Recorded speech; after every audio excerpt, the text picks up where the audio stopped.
बिल्कुल, देखिए आपने अलीगढ़ के तमाम समीकरण बताए, पूरे विस्तार के साथ बताए, लेकिन बात अब मेरठ की भी कर लेते हैं क्योंकि यहाँ की सरधना सीट हॉट सीट है, जहाँ से चर्चित नेता संगीत सोम सिटिंग विधायक हैं और एक बार फिर से चुनावी समर में है।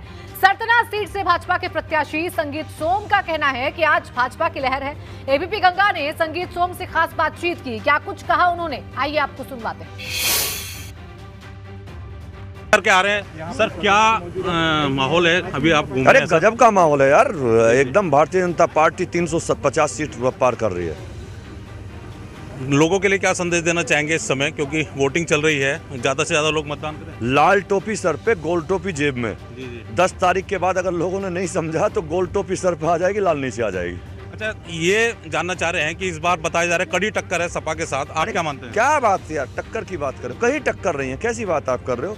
समाजवादी पार्टी पश्चिमी उत्तर प्रदेश में कभी टक्कर में आ ही नहीं सकती। और रही सरधना की बात, सपा, लोकदल, बसपा, कांग्रेस चारों मिलकर लड़े थे सरधना पे, तो पब्लिक ने तब भी हरा के भेजे थे। ये जो जोड़ी बताई जा रही है इस बार जयंत और अखिलेश की, ये क्या लग रहा है कि कहीं कठिनाई पैदा कर रही है? एकदम कहीं नहीं है, कैसी बात करते हैं आप? कहीं नहीं, एकदम कहीं चर्चा भी नहीं है, आप इसकी कोई चर्चा भी नहीं है। और कम से कम लोग इस बात से और नाराज हैं कि अखिलेश यादव ने जयंत यादव को धोखा दिया और ठग लिया है। ठीक। तो कह रहे हैं कि जयंत को धोखा दिया है इस बार अखिलेश यादव ने, और वोट डाल करके अभी संगीत सोम यहाँ से बाहर निकले हैं, जो हमारे साथ बातचीत कर रहे थे, और कह रहे हैं कि इस बार पूरी लहर बता रहे हैं भारतीय जनता पार्टी की, और अभी फिलहाल वोट डालने के बाद जो निकले हैं आगे और गांव में दौरा करेंगे। सुधीर चौहान, एबीपी गंगा, मेरठ। तो देखिए, संगीत सोम फायर ब्रांड नेता हैं और बातों ही बातों, इशारों इशारों में बहुत कुछ कह जाते हैं अपनी बयानबाजी से, लेकिन उनके जो प्रतिद्वंदी हैं इसी सीट से, गठबंधन के प्रत्याशी अतुल प्रधान, क्या कह रहे हैं? वो भी भाजपा को हराने का दावा कर रहे हैं, उनसे भी खास बातचीत की एबीपी गंगा ने, सुनिए जरा। मेरठ की सरधना सीट पर संगीत सोम को टक्कर देने के लिए एक बार फिर से समाजवादी और एलडी के गठबंधन ने अतुल प्रधान को मैदान में उतारा है, लेकिन इस मकसद से कि पिछले बार जो चूक हुई वो इस बार नहीं करनी। देखिए, मैं आपको चूक नहीं कहूँगा, पिछली बार भी हम लोगों ने बहुत मशक्कत की थी, मेहनत की थी, लेकिन जातीय और धार्मिक आधार पर लोगों को बांट दिया गया। और अब बुरा मत मानिएगा, हमारी जो मेन स्ट्रीम की मीडिया है उसका भी इसमें महत्वपूर्ण योगदान रहा। अब इस समय पर जैसे आप हम लोगों को दिखा रहे हैं, बताएंगे कि भाई हम लोग ये कहना चाहते हैं, लेकिन इसको किस रूप में प्रस्तुत किया जाए, किस कहाँ पे कटिंग कर दी जाए, ऐसे भी आप जो कहेंगे हम बिल्कुल वही दिखाएंगे। ऐसा कुछ नहीं होता है कि आपकी बातों को हम तोड़ मरोड़ कर दिखाएं। आज स्थिति ऐसी है कि हालांकि ठंड है बहुत, और यहाँ पे काफी पश्चिमी उत्तर प्रदेश में बारिश भी हुई है पिछले कई दिनों में। यहाँ पर गन्ना, किसान और मजदूर, ये बहुत महत्वपूर्ण विषय है। और जो मजदूर तबका है, जो गरीबी से जुड़े हुए लोग हैं, महंगाई उनको मार डाली है बिल्कुल। महंगाई की वजह से हर एक व्यक्ति को परेशानी, दिक्कत है। जैसे हमारी सोच है, माननीय अखिलेश यादव जी ने कहा कि हम 2 एकड़ तक जमीन वालों को खाद फ्री देंगे, तो सीधा मदद होगी। ये भी कहा कि 300 यूनिट बिजली हम लोग फ्री देंगे। और आइए अब आपको हम सीधा लिए चलते हैं शामली, जहां पर कैराना से बीजेपी की उम्मीदवार मृगांका सिंह मौजूद हैं हमारे ब्यूरो चीफ वीरेश पांडे के साथ। इंटर कॉलेज में मतदान के बाद मृगांका सिंह हमारे साथ है। मृगांका जी, आप बताइए कि 2 बार तो चुनाव हार चुकी हैं, ये तीसरा चुनाव है आपका, कितनी उम्मीद रखती हैं? देखिए, भारतीय जनता पार्टी ने बहुत बड़ा आशीर्वाद दिया है फिर से उम्मीदवार बनाकर, और इस बार कैराना की जनता चूकेगी नहीं, पार्टी नेतृत्व के विश्वास को कायम रखेगी। ऐसा विश्वास किस बात को लेकर है? पिछले दिनों में मैं संपर्क कर रही थी गांव-गांव, तो मुझे लगा कि जनता में, आप यकीन करिए, मुझसे महिलाओं ने कहा कि ये तो रामराज है, और इस रामराज को वो आगे 5 वर्षों में भी देखना चाहते हैं। और जनता अभूतपूर्व उत्साहित होकर आज मतदान के लिए यहाँ आई भी है। ये तो एक ही बूथ है, पूरे कैराना में यही उत्साह का वातावरण है। आज लोकतंत्र का महापर्व है और जनता जो है वो फैसला सुनाएगी भारतीय जनता पार्टी के पक्ष में 10 मार्च में। इस बार मुद्दा धर्म है, जाति है या विकास है? विकास। तो विकास किसने किया? विकास भारतीय जनता पार्टी की सरकार ने किया। सरकार के द्वारा जो जन कल्याणकारी योजनाओं का लाभ यहाँ गाँव तक पहुँचा है, उसी के आधार पर जनता भारतीय जनता पार्टी को उत्साहित होकर समर्थन देगी वोट डालकर। सुरक्षा कितना बड़ा मुद्दा है? महिलाएं भी बहुत ही सुरक्षित अनुभव कर रही हैं, और उनका मानना है कि वो पहले अपनी बेटियों को स्कूल कॉलेज भेजने में किसी को भेजना पड़ता था साथ में सुरक्षा की दृष्टि से। आज बेटियां खुद स्कूटी चला के कॉलेज और स्कूल तक पहुंच रही हैं। पहुंच रही हैं जी। तो पश्चिमी उत्तर प्रदेश में पलायन कितना बड़ा मुद्दा है? पलायन निश्चित रूप से बेहतर कानून व्यवस्था के कारण अपराधियों का हुआ है कैराना से, और जनता ने ये स्वीकार कर लिया है कि अगर उनको बेहतर कानून व्यवस्था चाहिए, जनता को लाभ अगर सरकार से अपेक्षा रखती है, तो सरकार में उनकी सुनवाई है, भागीदारी है। अच्छा, पहले पलायन किसका होता था और अब पलायन किसका है? 7-8 वर्ष पूर्व पलायन यहाँ से लोगों का, जनता का हो रहा था, क्योंकि जनता त्रस्त थी यहाँ पे बढ़ते हुए अपराध से, भय के वातावरण से। आज जो है जनता, जो यहाँ से काफ़ी परिवार जो छोड़ के चले गए थे, आज वो स्वयं लौट के यहाँ स्थापित हो रहे हैं और कर रहे हैं अपने उद्योगों को, व्यापार को। तो ये बताइए कि जो अपराधी हैं वो पलायन कर गए हैं और जो पलायन करके पिछली सरकारों में गए थे वो आ गए हैं, तो ये मुद्दा आपको फायदा पहुंचाएगा या नहीं पहुंचाएगा? निश्चित रूप से जनता का विश्वास भारतीय जनता पार्टी के प्रति है, योगी जी के सुदृढ़ सुशासन के प्रति है, तो जनता का विश्वास दोबारा से मिलेगा। और इस बार आप सारा रिकॉर्ड तोड़कर जीतेंगी? 100% भारतीय जनता पार्टी जीतेगी, कैराना में जीतेगी जी। क्योंकि 2 बार आप हार चुके हैं। मैं हार गई थी चुनाव, अवश्य वो किन्हीं समीकरणों के चलते हार गई थी, पर जनता ने इस बार ठाना है भारतीय जनता पार्टी को जिताना है। मृगांका सिंह को, भारतीय जनता पार्टी को। अच्छा, ये बताइए कि बुआ कहती हैं, लोग कहते हैं यहाँ पे सारे लोग आपको, तो भतीजा आपके खिलाफ लड़ रहा है, तो इस बार भतीजा जीतेगा या बुआ जीतेगी? भतीजे ने तो पूरी कमान संभाली हुई है चुनाव की। मैं अभी यहाँ पे वोट डालने के लिए आई हूँ, तो वो पूरे क्षेत्र में भ्रमण कर रहे हैं और अपने समर्थकों से भेंट कर रहे हैं। नहीं, कहा जाता है कि नाहिद हसन, मुनव्वर हसन और मृगांका सिंह, हुकुम सिंह एक ही परिवार है, तो एक ही परिवार में आप बुआ और भतीजा नाहिद हसन आपस में लड़ रहे हैं। जीत बुआ की हो जाएगी इस बार, क्योंकि भतीजा हमेशा हावी रहा। इस बार जनता की पुकार है, इस बार मृगांका सिंह अब की बार।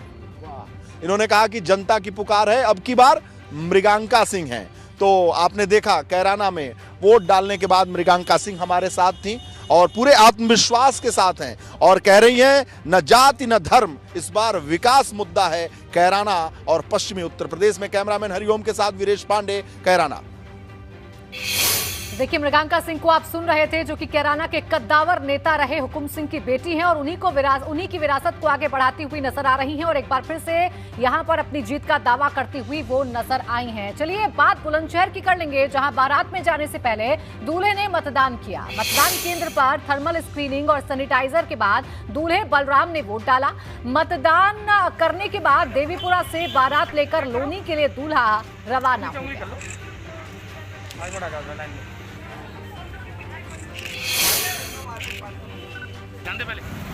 और देखिए, बागपत के छपरोली में भी वोटिंग को लेकर उत्साह है और इसी वोटिंग के बीच एक अलग सी तस्वीर भी देखने को मिली। यहाँ कुछ लोग ट्रैक्टर से वोट देने के लिए जाते हुए दिखे। देखिए बागपत की छपरोली से हमारे संवाददाता की रिपोर्ट।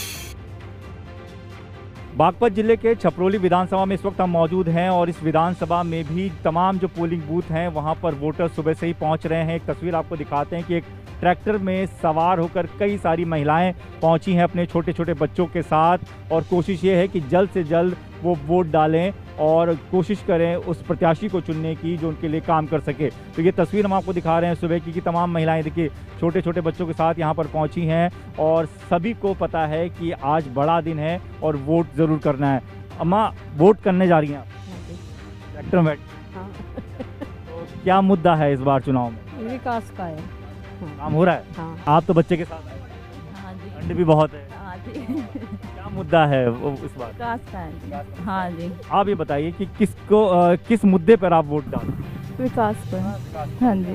ठीक है, विकास का मुद्दा है। सब महिलाएं की बात कह रही हैं, सब चाहती हैं कि विकास हो। और ये देखिए ट्रैक्टर में सवार होकर तमाम लोग एक पोलिंग बूथ पर पहुंचे हैं और कोशिश यही है कि ऐसा प्रत्याशी चुनकर लाएं जो इनके लिए विकास कर सके। इसलिए हर महिला ये कह रही हैं कि विकास जरूर होना चाहिए। इसीलिए छपरौली देखिए, जो कि आरएलडी का गढ़ है, वहां से आपने रिपोर्ट देखी, मतदाता जा रहे हैं मतदान केंद्रों पर और लगातार मेरे सहयोगी बने हुए हैं हमारे साथ जो ग्राउंड से रिपोर्ट दे रहे हैं। लखनऊ का रुख करेंगे, चुनाव आयोग के कमांड सेंटर से इस वक्त विवेक त्रिपाठी मेरे सहयोगी जुड़ गए हैं। विवेक, क्या कुछ जानकारी मिल पा रही है, किस तरीके से चल रहा है चुनाव, शांतिपूर्ण तरीके से चल रहा है, किसी प्रकार की कोई जानकारी?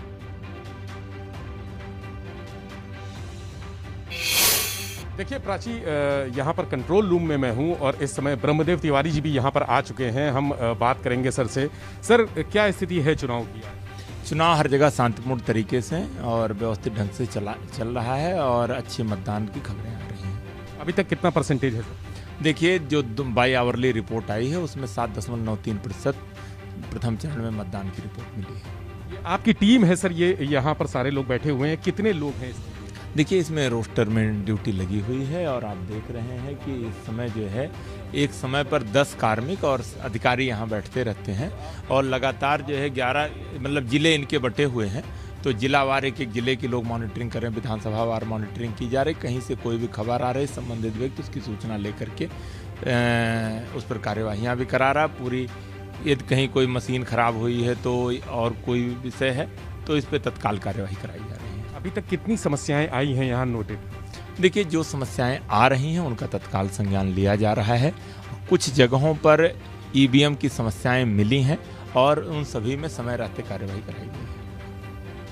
बहुत बहुत शुक्रिया। ब्रह्मदेव तिवारी जी साथ में थे हमारे और उनका कहना है कि बहुत सारी समस्याएं हैं और तुरंत यानी मिनट टू मिनट जो समस्या आती है, यहाँ पर आप देख रहे हैं कंट्रोल रूम में सारे साथी बैठे हुए हैं, इनके पास फोन है और हर व्यक्ति को, जो भी अधिकारी हैं उनको हर व्यक्ति को 4-4 5-5 विधानसभा दी गई हैं यहाँ पर और सभी के पास एक एक डेटा, एक एक सूचना आ रही है। हर विधानसभा सीट की सारी सूचनाएं आ रही हैं और सूचनाएं यहाँ से अगर कोई समस्या आती है तो तत्काल संबंधित जनपद के बिल्कुल। देखिए विवेक, हम हर एक तस्वीर अपने दर्शकों को दिखा रहे हैं क्योंकि वादा एबीपी गंगा का यही है कि 58 सीटों की हर एक जानकारी हम देंगे और इसीलिए आप कंट्रोल रूम भी पहुंच गए हैं जहां से एक एक चीजें हमें दिखा रहे हैं। एक बार जरा तस्वीरें दिखा दीजिए वहां पर, क्योंकि हम देख पा रहे हैं कि एबीपी गंगा को वहां पर भी मॉनिटर किया जा रहा है क्योंकि हमारी कवरेज सबसे शानदार, सबसे मेगा है, सटीक जानकारी अपने दर्शकों तक पहुंचा रहे हैं। देखिए